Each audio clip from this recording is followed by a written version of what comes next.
दिक्कालाद्यनवच्छिन्नानन्तचिन्मात्रमूर्तये स्वानुभूत्यैकमानाय नमः शान्ताय तेजसे। सर्वेभ्यः नमस्काराः। काव्यप्रकाशस्य गतकक्षायां भवन्तः एतद् ज्ञातवन्तः यत् किं नाम काव्यं, पुनश्च काव्यशास्त्रे वयं किं पठामः, काव्यशास्त्रस्य विषयवस्तु कथं भवति इति भवन्तः सामान्यतया प्रायः ज्ञातवन्तः। अद्य वयं पठिष्यामः यत् अस्मिन् काव्यशास्त्रे यत् शास्त्रत्वमस्ति तत् कथं सिद्ध्यति। यतोहि सर्वमपि तु शास्त्रं न भवति, बहवः ग्रन्थाः भवन्ति, किन्तु सर्वेपि ग्रन्थाः शास्त्राणि सन्ति इति वयं न वदामः। तर्हि ये केचन विशिष्टाः ग्रन्थाः भवन्ति अथवा किञ्चित् विशिष्टं यद् विषयं किमपि वयं वदामः एतत् शास्त्रम् इति, तर्हि शास्त्रं नाम किं, तस्मिन् विषये किञ्चित् अद्य अवगच्छामः। तर्हि शास्त्रशब्दस्य व्युत्पत्तिं पश्यामः। तर्हि शास्त्रशब्दस्य प्रायः सामान्यतया व्युत्पत्तिः भवति शासनात् शास्त्रम् इति। शासनात् शास्त्रम् इत्युक्ते ये ग्रन्थाः प्रवृत्तिनिवृत्तिपरकाः भवन्ति, विधिनिषेधपरकाः भवन्ति, अर्थात् ये आदेशं यच्छन्ति, उपदेशं यच्छन्ति, यथा वेदाः सन्ति, स्मृतयः सन्ति, धर्मशास्त्रादयः सन्ति, तर्हि तेषु ग्रन्थेषु यत् किमपि उक्तमस्ति तत् वस्तुतः कथमस्ति, प्रभुसम्मितं। यद् उक्तं तत् अस्माभिः आचरणीयम् अस्ति, तत्र तर्कः न करणीयः। तर्हि तादृशानि शास्त्राणि यानि भवन्ति तानि उच्यन्ते यत् शासनात् शास्त्रं, ते शासनं कुर्वन्ति। अतः ते सर्वमपि ते वस्तुतः नियामकग्रन्थाः भवन्ति, तेषु नीतिनियमाः प्रोक्ताः भवन्ति, अतः वयं तेषां पालनं कुर्मः। काव्यशास्त्र में जो शास्त्र शब्द है, उस शास्त्र शब्द का शास्त्रत्व सिद्ध करना होगा, अर्थात यह जो विषय वस्तु कही गई है यह शास्त्र कही जा सकती है, क्यों कही जा सकती है, तो उसके लिए हमें व्याकरण की दृष्टि से हम व्युत्पत्ति को देखते हैं। तो प्रसिद्ध व्युत्पत्ति है शासनात् शास्त्रम। जो शासन करता है वह शास्त्र है। तो शासन करता है मतलब मनुष्य को क्या करना क्या नहीं करना, उसके लिए क्या विधि है और क्या निषेध है, क्या उसका कर्तव्य है क्या अकर्तव्य है, क्या कौन सा प्रवृत्ति मार्ग है कौन सा निवृत्ति मार्ग है, यह सब जो ग्रंथ बताते हैं वे होते हैं शास्त्र। किस व्युत्पत्ति से? शासनात् शास्त्र। तो कुछ विद्वानों ने कहा कि ठीक है, काव्य शास्त्र भी काव्य को पढ़ने से हमें यह ज्ञान होता है कि हम क्या करें क्या न करें। रामादिवत वर्तितव्यम न रावणादिवत, बम्मट स्वयं कह रहे हैं काव्य के प्रयोजन में इस बात को। लेकिन विद्वानों ने यह भी कहा कि यह तो काव्य का गौण प्रयोजन है। काव्य का मुख्य प्रयोजन क्या है? सद्यः परनिवृत्ति, रसानुभूति। तो यह जो काव्य का प्रयोजन है यह प्रमुख होने के कारण हम यह नहीं कह सकते कि यह शासन करने वाला होने के कारण इसके शास्त्र को हम शास्त्र कह रहे हैं। तो फिर दूसरी व्युत्पत्ति, तो वेदांत की शरण में जाते हैं। वेदांत में जब यह प्रश्न हुआ कि वेदांत का शास्त्रत्व कैसे सिद्ध होता है, तो आचार्य आदिगुरु शंकराचार्य ने जब इसका व्याख्यान किया तो उन्होंने यह कहा कि जो ब्रह्म तत्व है उसका विवेचन करने वाला शास्त्र वेदांत शास्त्र है। शासनात् शास्त्रम इस व्युत्पत्ति से नहीं, अपितु शंसनात् शास्त्रम, शंसन करने वाला जो विषय है वह भी शास्त्र है।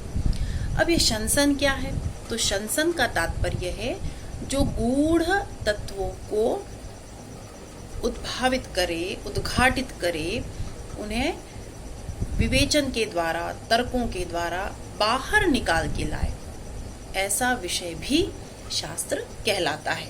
और इसी दृष्टि से वेदांत शास्त्र है, क्योंकि वेदांत में ब्रह्म तत्व का विवेचन किया गया, उस ब्रह्म तत्व का प्रतिपादन किया गया और ब्रह्म जैसे गूढ़ तत्व का विविध दृष्टियों से विवेचन कर उसकी सिद्धि की गई।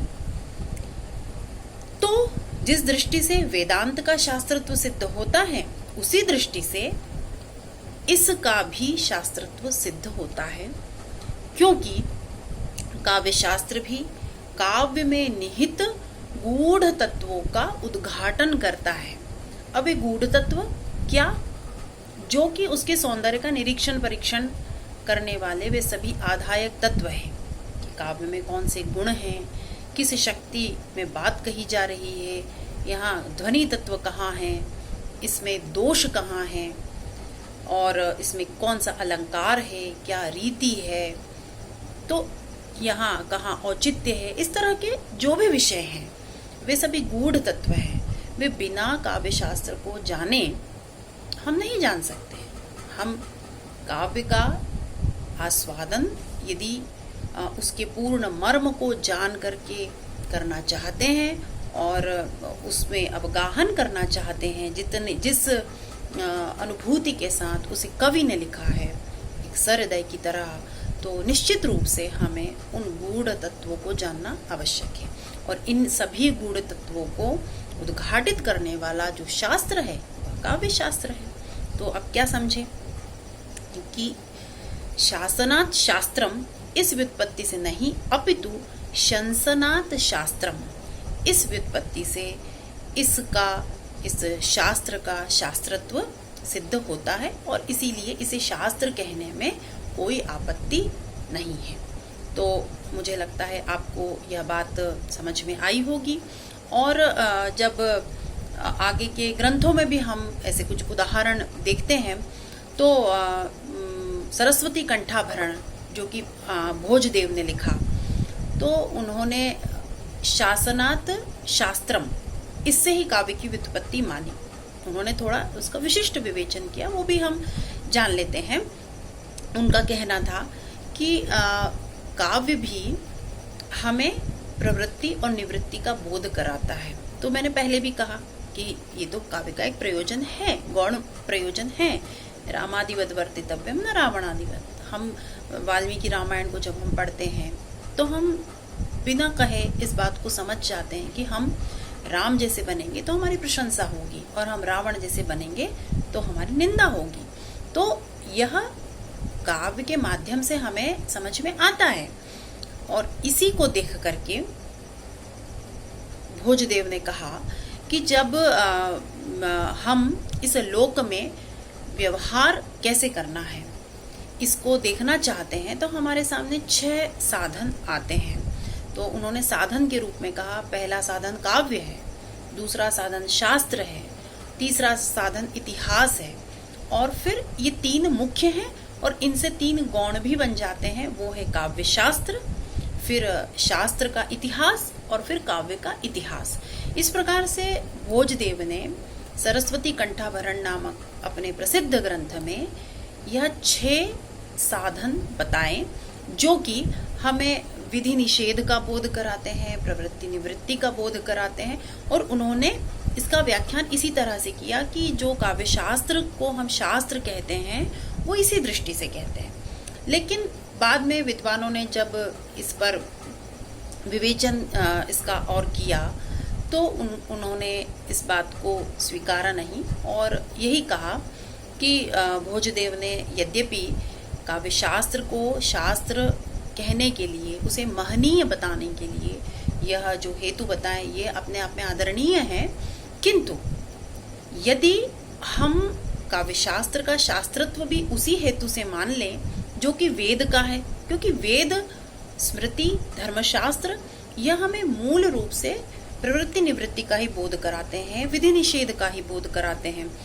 तो जैसा हम वेदों को मानते हैं वैसा ही हम फिर काव्य शास्त्र को भी मानेंगे।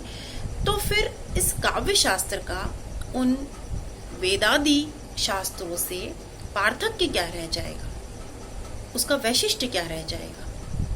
वेद अलग हैं, स्मृति का स्थान अलग है, धर्मशास्त्र का स्थान अलग है, और ये जो काव्य है इनका स्थान निश्चित रूप से कुछ अलग होना चाहिए। और इसीलिए इसके उपदेश की शैली भिन्न है, इसके प्रयोजन भिन्न है। इसका मुख्य प्रयोजन जो है उसको जब ध्यान में हम रखते हैं, जो रसानुभूति, सद्य पर निवृत्ति, ब्रह्मानंद सहोदर के समान जो अनुभूति है, उस प्रयोजन को जब हम ध्यान में रखते हैं तो हमें यह अनुभूत होता है कि निश्चित रूप से वेदों में जो व्याख्यान जिस तरह से किया है वैसा काव्यों में नहीं है।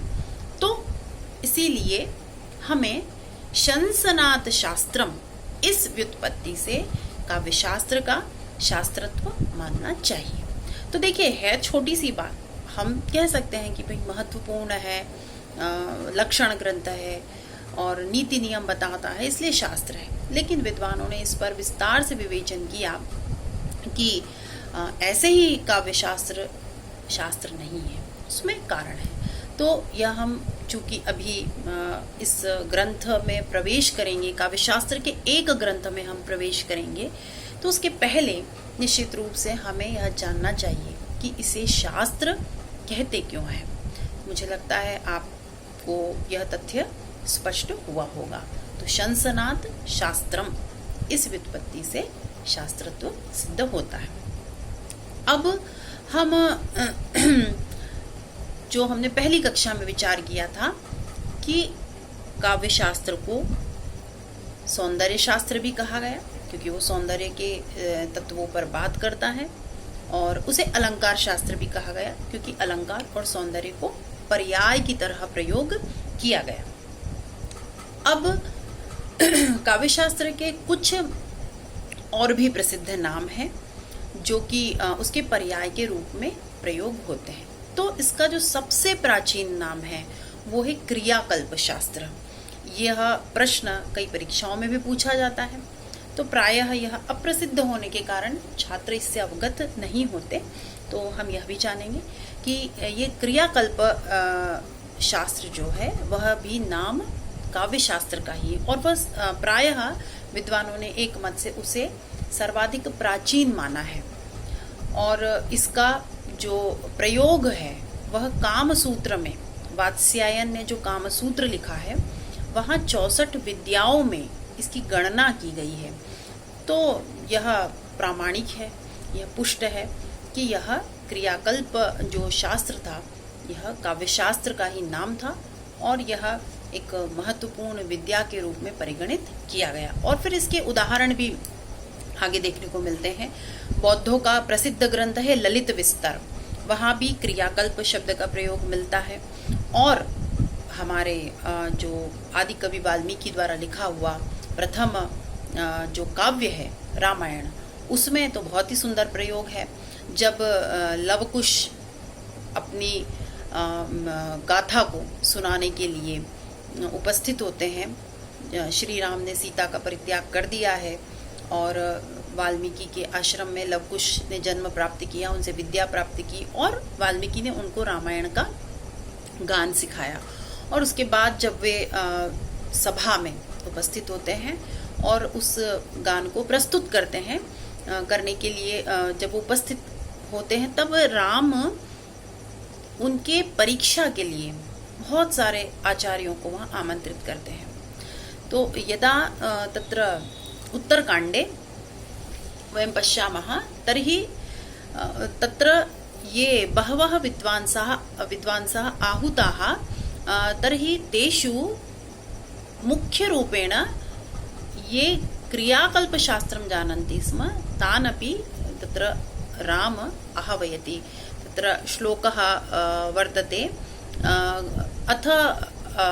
अथ कर्मान्तरे राजा समाहूय महामुनीन् कलामात्रा विशेषज्ञान् ज्योतिषै च परंगतान् क्रियाकल्पविदश्चैव तथा कार्य विशारदान्।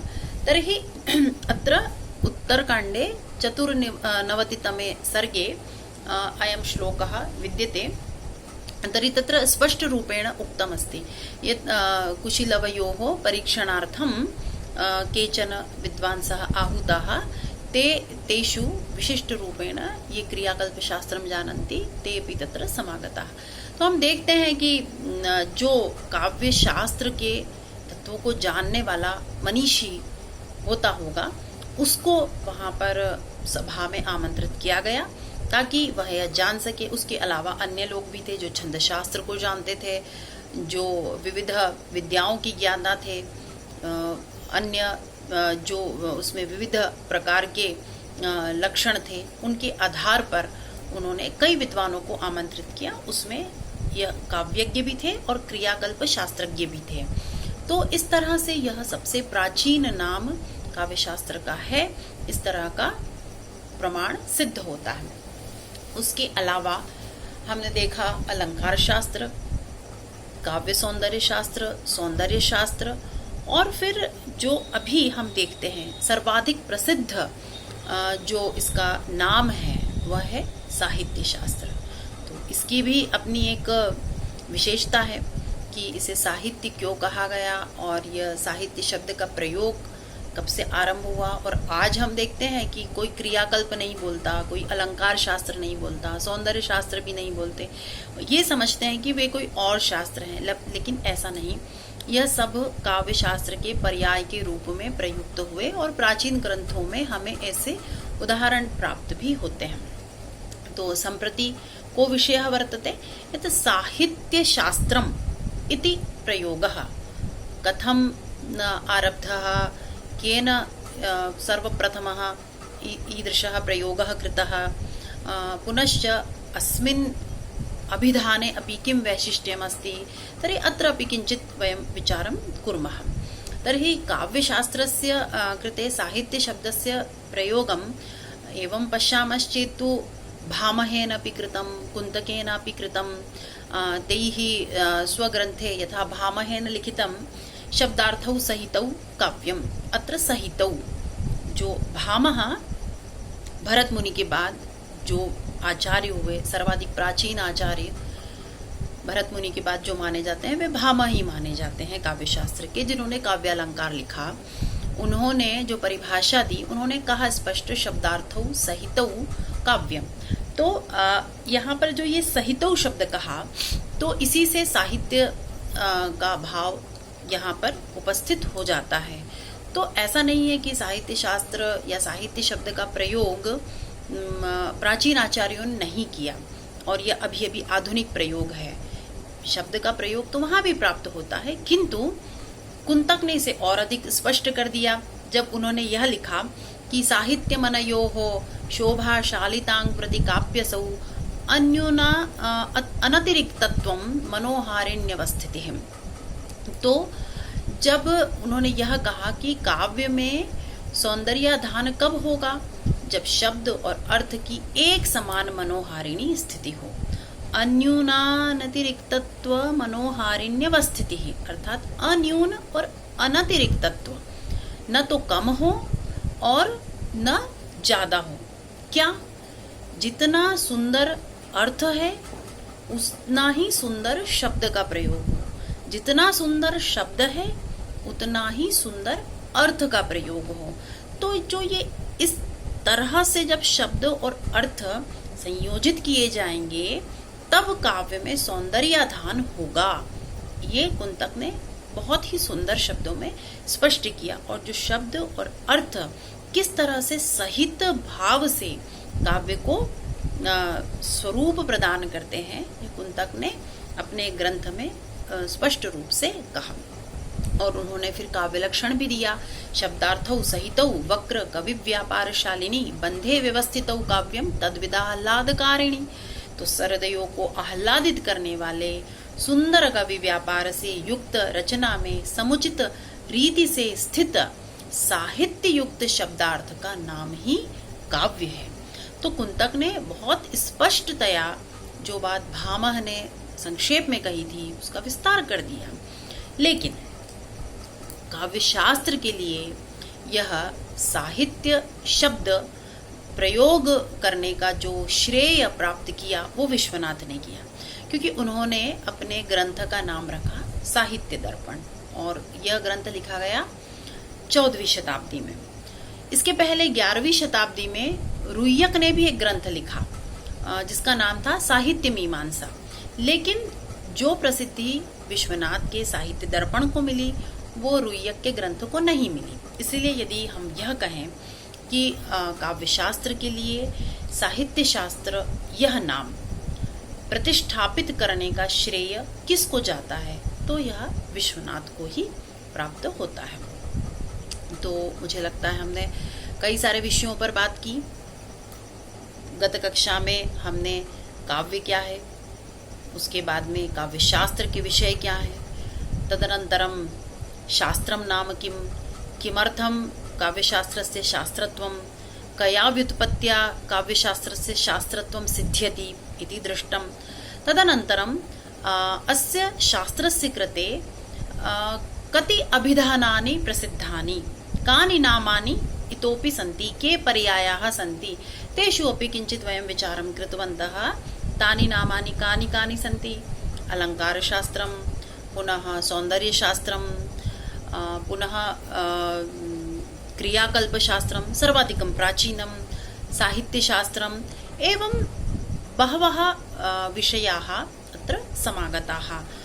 अन्ते च अस्माभिः ज्ञातव्यं यत् काव्यशास्त्रस्य कृते साहित्यशास्त्रम् इति नाम केन आचार्येण वक्तुं शक्नुमः यत् प्रतिष्ठापितः।